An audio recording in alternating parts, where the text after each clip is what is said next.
Hi friends, welcome back to my channel Helpy Neha. बहुत से ऐसे पेरेंट्स होंगे जिनके बच्चों ने अभी लिखना शुरू किया होगा या वो लिखना सीखना शुरू करने वाले होंगे, जिनकी एज 2 से 3 साल की है और जो लिखना शुरू कर रहे हैं और उनमें बस कॉन्फिडेंस डेवलप करना होगा।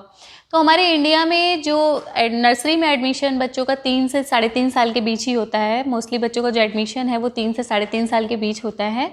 और इससे पहले जब बच्चे प्ले स्कूल में जाते हैं तो वहाँ पर उनको कुछ प्री राइटिंग स्किल्स करवाई जाती हैं, क्योंकि नर्सरी में डायरेक्टली अल्फ़ाबेट फॉर्मेशन कराने लगते हैं। तो उससे पहले की जो फेज़ होता है उसमें बच्चे प्री राइटिंग स्किल्स अपना इम्प्रूव करते हैं। तो प्री राइटिंग स्किल्स में क्या होता है, जैसे पैटर्न बनाना या ट्रेसिंग करना, ये सारी चीज़ें बच्चों को सिखाई जाती हैं। तो पहले मुझे लगता था कि मतलब इस सब चीज़ों से क्या इंपॉर्टेंस है, लेकिन जब मेरे बच्चों ने लिखना स्टार्ट किया या लिखना शुरू किया तब मुझे लगा कि नहीं, जो प्री राइटिंग स्किल्स हैं यानी कि जो पैटर्न है, ट्रेसिंग है, ये सब का एक अलग इम्पॉर्टेंस है। ये सब इसलिए कराते हैं जो बच्चे की राइटिंग स्किल है वो इम्प्रूव हो सके। तो आज की वीडियो में हम बात करने वाले हैं प्री राइटिंग स्किल्स के बारे में कि ये क्यों ज़रूरी है और लिखना सिखाने के लिए हमें इसको क्यों करवाना चाहिए और इसकी क्या इम्पोर्टेंस है। तो आइए जल्दी से वीडियो को शुरू करते हैं।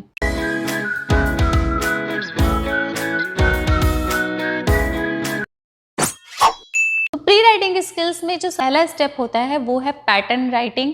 पैटर्न राइटिंग में बच्चे क्या सीखते हैं, straight line, vertical line, curve, zigzag line और जितने भी शेप्स हैं ये सारी चीज़ें बच्चे सीखते हैं। तो इन सब को सिखाने के लिए ये नहीं कि आप डायरेक्टली बच्चे को जिगजैग लाइन बनाने लगे या बच्चों को आप डायरेक्टली कर्व बनाना सिखाने लगे। इनका भी एक पैटर्न होता है। तो जो सबसे पहला पैटर्न है यानी जो सबसे पहला स्टेप्स है वो 18 महीने से 2 साल तक के बच्चे के लिए है।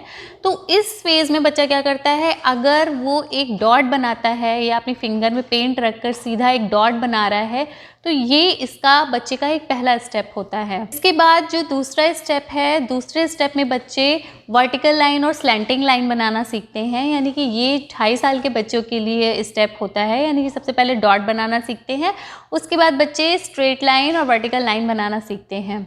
इसके बाद जो थर्ड स्टेप होता है वो थर्ड स्टेप बच्चे जिगजैग लाइन और कर्व बनाना सीखते हैं।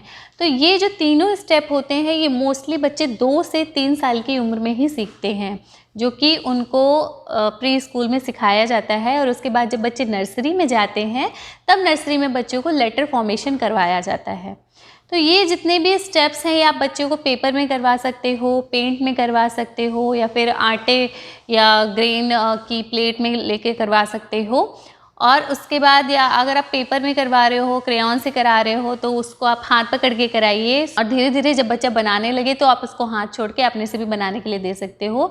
लेकिन मैं आपसे यहाँ कहूँगी कि यहाँ बच्चे को आप डायरेक्टली पेंसिल मत दीजिए, उनको क्रेयॉन ही दीजिए अगर आप उनको दे रहे हो लिखने या बनाने के लिए, क्योंकि अभी बच्चों की जो फाइन मोटर स्किल है वो डेवलप नहीं हुई है। तो जैसे कि मैंने आपको पहले बताया कि पेपर के अलावा आप बच्चे को एक प्लेट में आटा रख सकते हो या नमक रख सकते हो, उससे बच्चे को फिंगर से ट्रेसिंग कराइए।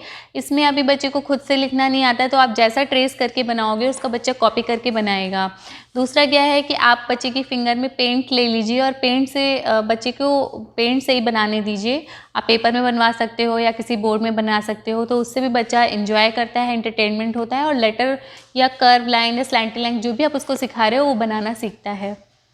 तीसरा मेथड है कि फ्लोर पे आप बना दीजिए पैटर्न और उसमें बोलिए कि आपको इसी पैटर्न पे कार चलानी है या बस चलानी है, जो बच्चे के पास जो भी टॉय है वो आपको उस पर फ्लोर पे चलाना है। और इसके अलावा पैटर्न राइटिंग के अलावा लिखने में जो 3 फिंगर काम आती हैं तो वो भी आपको स्ट्रॉन्ग करानी है एक्सरसाइज से। तो वो आप कैसे कराओगे, वो आप पहला जो मेथड है, आप प्ले डो दे सकते हो। प्ले डो को खेलते समय आप बच्चों से बोलो इसको रोल करो या फिर इसको कट करो। तो इन सारी एक्टिविटीज़ में जो मोस्टली हाथ की मसल्स हैं वो स्ट्रॉन्ग होती हैं, क्योंकि इन्हीं से बच्चा बार बार काम करता है।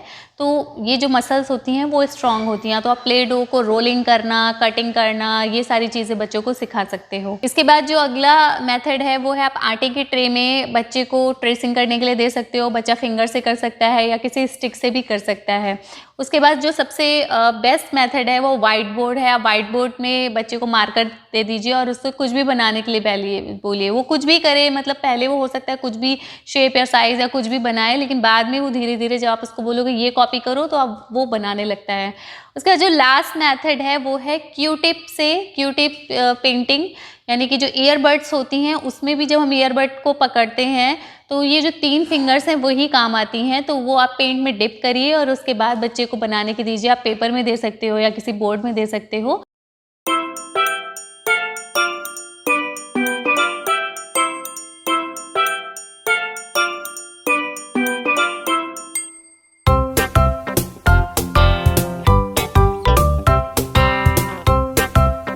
तो इससे भी जो हाथों की जो 3 फिंगर्स हैं उसका ज़्यादा काम हो रहा है, उसकी ज़्यादा एक्सरसाइज हो रही है। तो धीरे-धीरे बच्चों की जैसे मसल स्ट्रांग होंगी और उसको लिखने में आसानी होती रहेगी।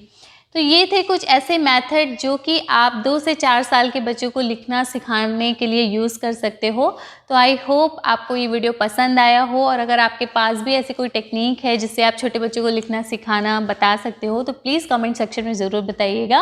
और ये वीडियो आपको कैसा लगा मुझे ज़रूर बताइए। और अगर आप मेरे चैनल में नए हैं तो प्लीज़ चैनल को सब्सक्राइब ज़रूर करिए एंड लाइक एंड शेयर ज़रूर करिए। Thanks for watching.